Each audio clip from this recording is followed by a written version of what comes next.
Hey digestives, welcome to Crimes Digested, where we try to digest senseless crimes. Today's story made me feel so many emotions as I was reading it, and most of them were not the most positive of emotions. I was angry the whole time, and I'm gonna tell you all about it. So without further ado, let's get in today's case.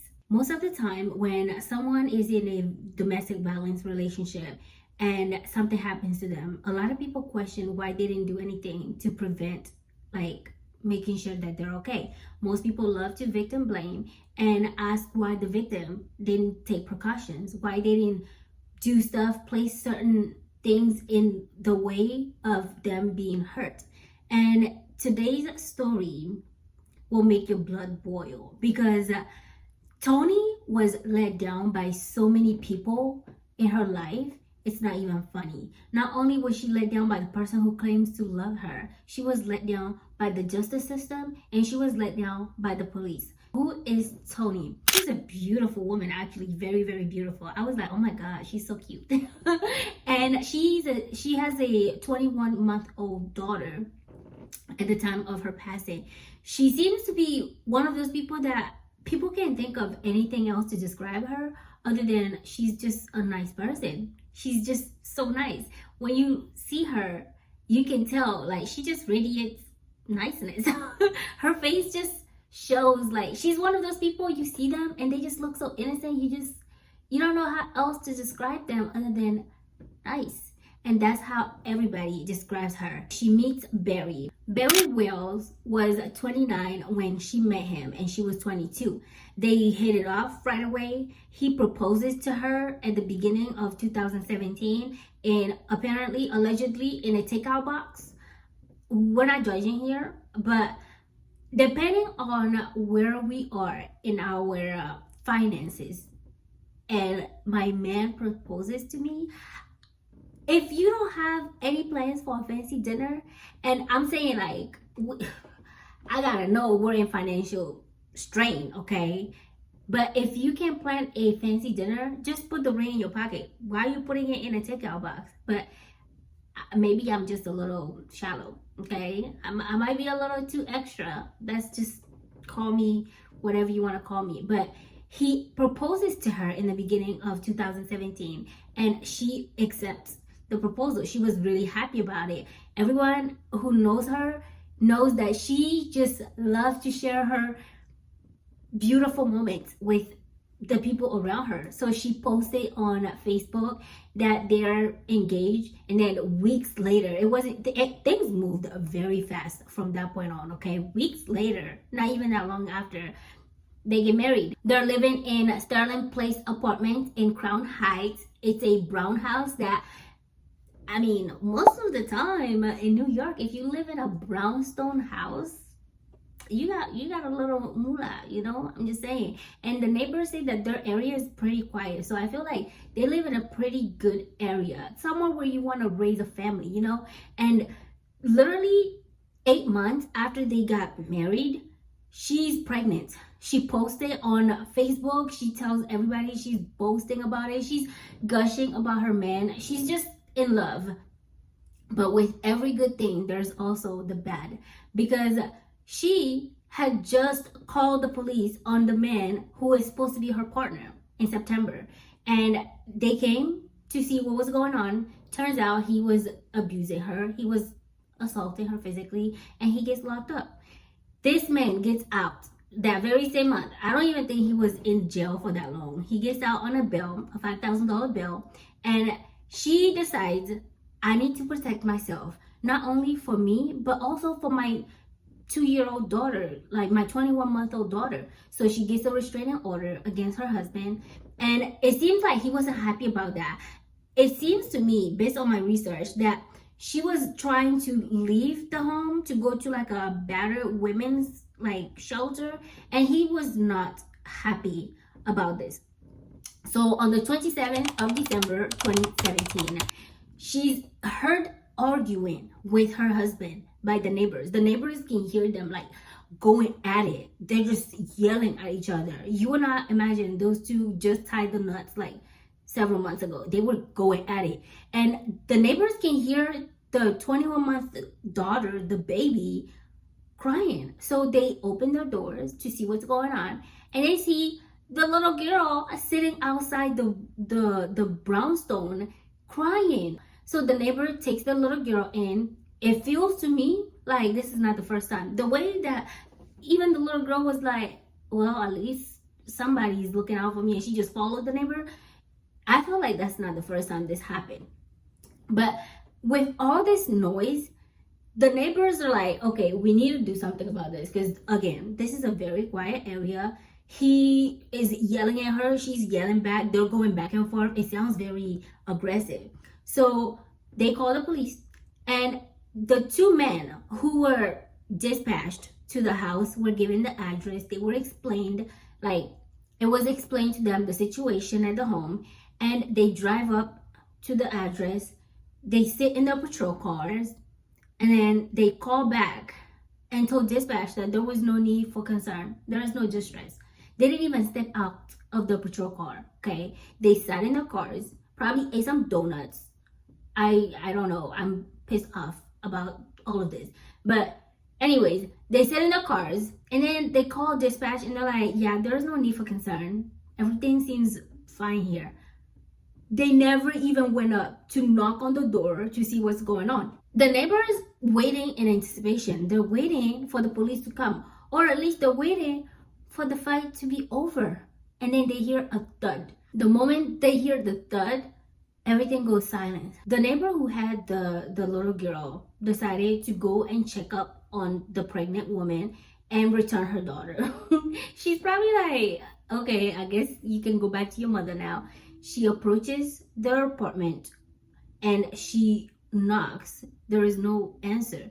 She opens the door, and there at the bottom of the stairs leading to the basement is Tonie laying there unconscious. So they call the police again. They're like, hey, I found a woman. She's 8 months pregnant. She's unconscious at the bottom of the stairs.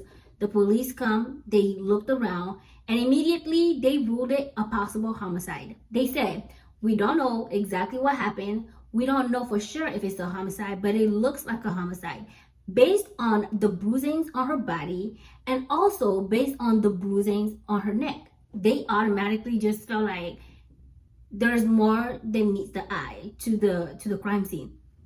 So they start looking for the husband, because he was the last person to be seen with her, and they were literally at each other's throat. They start looking for him, and they take her to the ME, the medical examiner's office, to get examined. They start autopsies. Autopsies come back out that she was killed. And now police start investigations, like, why was she killed? What happened? How did she end up being killed? She is 8 months pregnant. Like, who would hurt the woman that they profess to be in love with? The woman that they love so much? Who would do something like this to their wife? They start aggressively looking for him at this point. 8 hours later, they find this man with the help of Rochelle Police Department.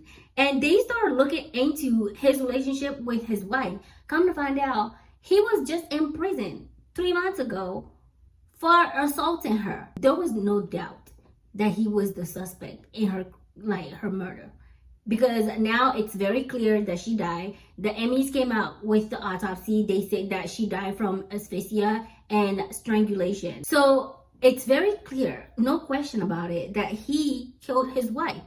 And now he's taken to Rikers Island. Honestly, it sounds like a nice little jail time. From his point of view, I really do think so. Because this man, the moment he got to Rikers Island and he was assigned a lawyer, he was like, I don't like that lawyer. Every time they change a lawyer, he's like, I don't like them. And every single time the judge reappoints a new lawyer, and he used this to his advantage for years. And then COVID happened, and with COVID, he ended up getting a prolonged sentence in jail instead of going to prison, instead of going to trial. Like, honestly, this is the longest case waiting to go to trial I personally have ever read. I don't know about any other cases that anybody else knows of. Personally, it's the longest case waiting for trial that I've ever read. Meanwhile, while he's doing all of this nonsense, The police are trying to figure out what happened when those two officers went to respond to the fight happening in the house. And they're like, okay, we have to do an internal investigation. Another word for, we're just gonna push everything under the rug and shine the rug, make it look clean, and pretend like there's nothing under it. Okay. They put these two officers on a 30-day unpaid leave. They started their investigation. Months later, they decided, okay, you know what? They're actually guilty of not properly investigating a call. Like, they should have went in to make sure that this woman is okay. They should have at least went in to make sure that nobody's hurt, especially because when you find out that the New York City has a program, domestic violence program, that puts every address in a certain system and it flags anytime there's a call at that address. They're supposed to go constantly checking on these people, but they never did that for Tonie Wells. They never checked up on her, let alone flag her address when they got called in for domestic violence. So the police are like, okay, well, since they're guilty, we're gonna put them on 1 year probation. Not fired, 1 year probation. The family was like, oh no, what do you mean 1 year probation? They're fighting to get these people terminated. They're like, we don't want anything less than termination. They don't need to be on a probation. They did something that is extremely illegal. Like, it's not right for them to get away with letting this woman die. Had they opened that door, had they checked up on those two that day when they got called, she could be alive today. So no, he needs, or they need to be terminated. The family's fighting for all of this. Tell me why. I told you you're gonna get aggravated. Tell me why these two men 3 years later were back to working like nothing happened. They were back to full schedule. There was no dent on their work. They just came back and they're like, anyways, that was a nice vacation, and went straight back to work. The family was outraged, rightfully so. The mother was honestly upset, like really, really upset. She was just disgruntled. I would be disgruntled too. If you tell me, even if it's not my child, I don't have a kid, so I cannot relate on a motherly level. But if you tell me that my family member was hurt and you could have saved them, you are spending tax money, like taxpayers' money, to protect and provide, and you're not doing that. You guys literally came in the car with your AC on or heater on. Well, it's December, so your heater's on. You sat in your car, and then drove off and said nothing happened, only for my child or my family member to die like maybe minutes or hour later. I would be extremely upset. The mom was like, this is just crazy. These people swear to protect us. They swore to look out for us, but they're not looking out for us. They don't care about them. They don't care about the people that they're supposed to be protecting at all. So the family was upset about this, but they're upset feelings. They're just gruntled emotions. They're disbelief of the way that things were being handled has just started. Because 7 years after their daughter, after their niece, after this mother dies by the hands of her own husband, after she dies with her unborn child, this man officially goes to trial. Okay, his trial was in the middle of March, and at first he was only charged with aggravated criminal offense, first degree criminal contempt, and aggravated family offense. But then once the autopsy came out, his charges got upgraded to aggravated second degree murder. However, when he went to court, when this man went to court in March of 2024, this is 7 years later, the judge decides that she's willing to take the lesser offense out of all of these charges. I don't know what made her come to this decision, but this woman said, you know what? I'm willing to accept him being charged with aggravated family offense. But the prosecutors are like, okay, well, based on all the things that he did based on the evidence, there is no reason as to why he should be charged with the lesser offense of all these charges. You couldn't think of one to pick. You picked the lesser offense, and had he been charged with all of these things, he'll be looking at life in prison. But you want to take the lesser offense? And the judge was like, yeah, her name is Dina Douglas, by the way. She was like, yeah, I'm only taking the lesser offense. So the prosecutor's like, okay, fine. If you only want to do that, we will accept if you can charge him or sentence him to the maximum of the offense, which is 15 years in prison. And she's like, actually, I'm going to do you one better. I'm going to charge him for the lesser offense for 7 years. And since he's been in Rikers Island for 7 years, we'll just consider it time served. So everybody was like, what do you mean? This man literally killed a woman and her child, her unborn child. This doesn't make any sense. And she's like, yeah, I mean, that's all I'm willing to charge. And during the sentencing, she doesn't even explain why she came to this decision. I mean, you would think maybe she had him, like, I don't know, do something else that might be, deserving of him serving less time. Maybe, I don't know, okay? Word on the street is that he has family members that are connected to the judge. Now, there is no, like, actual proof of this, so take that with a grain of salt. However, it makes it hard not to believe that when she literally is saying, I'm gonna charge this man with the most, like, the family said it's not even a slap in the face. This is just grace. This is just completely disregarding. It's almost like what she went through meant nothing. They literally just spat in the family's face. That's what it seems like.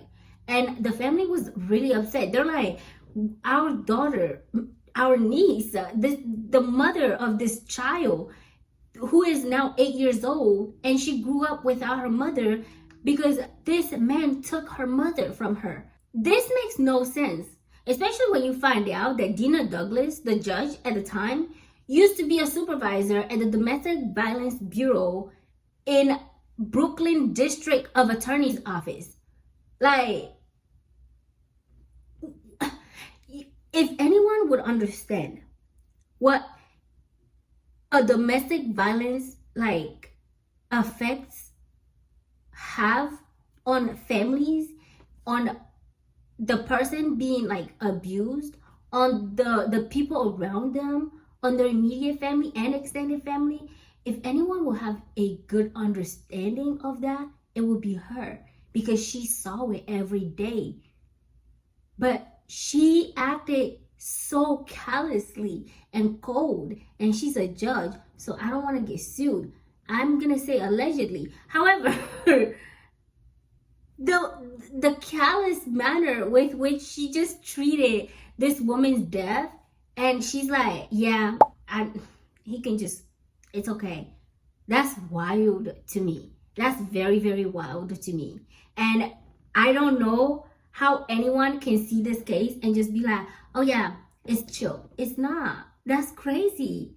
The family is currently, like, involved in a lot of programs that are supposed to be, helping people that have been through DV and all of that stuff. They promise to, like, do everything they can to help as many people that they can in honor of Tonie Wells. But it's so heavy. It's so sad. I can't imagine what it's like for the daughter, especially, but for the mother, a mother to lose their child who barely started her life. This man was 30, like, he was basically 30. 29, he was basically 30. And she's 20, some sources say 21 at the time of her death, but most of them say 22. So she was 22 when she passed. So he's like almost a decade older than her. I don't even know why he was, trying to marry someone so young. Like, compared to him, the power dynamic, I'm a strong believer. If everybody is a legal adult, they can do what they want to do. It's not our business. But this just is heartbreaking. It's so sad. It's really sad. The prosecutor even tried to get a restraining order for the 8-year-old. That way she doesn't have to be around, like, so to keep him away from her, because she's not his biological daughter. He was the stepfather. But the judge said no. This judge, honestly, I don't know what's going on in her cabeza, but I don't know. But she said no. She was like, no. The prosecutor said that child saw this man. Like, she was there when he did this to her mother. She saw her mother laying there cold, just unmoving. Like, she needs to be protected somehow. But no. She said no. And if anyone tells me that the justice system didn't fail that woman, then I don't know what kind of justice system what kind of justice we expect from the justice system. Because at every single step, they failed her. They failed to look out for her. They failed to come and protect her when she needed them most. And they failed when she needed, in her final moments, to get justice. They failed her. So, yeah, that's the story. That's it. I want to know what you guys' thoughts were on this case. I want to know if you guys actually heard about it. What do you think? Do you think he got the time he deserved? Do you think that he should have gotten more? Do you think this is a slap on the wrist? I want to hear your thoughts in the comments. You guys, stay safe out there. If you need, like, help, get away, okay? Don't even tell them you're going to a shelter. All right, if you feel like you need to go to a shelter to protect yourself, you need to leave before they even know you're thinking about it. And if you need to contact help, make sure that you delete all your histories, okay? So they don't see it. Because people are wild out here, okay? The amount of crazy that I read up on a daily basis nowadays. You gotta be careful. People are crazy. Anyways, I want to hear your thoughts down in the comments. Let me know how you like this story. Let me know if there's anything you want me to talk about. I will see you guys in the next video. Until then, please stay safe. Bye. Mwah.